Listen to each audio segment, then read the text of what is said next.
In 1999, I came to Hawaii to die because I thought I was dying from some strange cancer or something was really terribly wrong with me, and the doctors couldn't help me. And I was really feeling like I just wanted my place to go peaceful, beautiful setting where I could just kind of slowly die, slowly pass away without anybody worrying about me. So, but I was stubborn, and I looked on the computer every day, and I found this treatment, and I thought, well, I'm going to make myself an appointment with a rheumatologist, and I'm going to go see if this is what I have. Finally, I found something. I went in to see Dr. Oki, and he did diagnose me with fibromyalgia, and I thought, well, great, now we can fix it, right? And he said, you know, all I can do is treat the symptoms with these strange drugs, and you're going to get worse. It's going to maybe mask the symptoms a little bit, but eventually it won't kill you, but you're just going to feel like you want to die. Well, I left that appointment feeling pretty bad. And a few appointments later, I came back to see this doctor, and I was pretty bad at that point. I was not able to,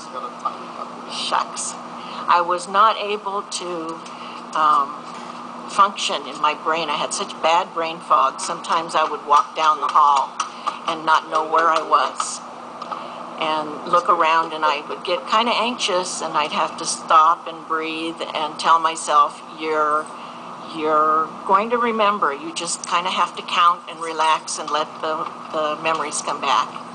And eventually they would, but that was really frightening, even maybe more frightening than all of the pain and all of the chronic fatigue and the headaches and the terrible IBS and the awful GERD and the dysuria and all of the things that I was experiencing besides the brain fog.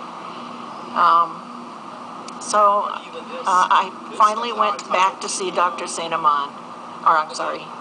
I finally went back to see Dr. Oki, and he said, you know that doctor in California, Dr. Saint Amand, that treatment that he came up with, I have another patient who also is on that treatment, and I think you should meet her, and she wants to start a support group. So I'm going to give you her name and her number, and I think you ought to go see her. And that's what I did. It took me quite a while to find my dose.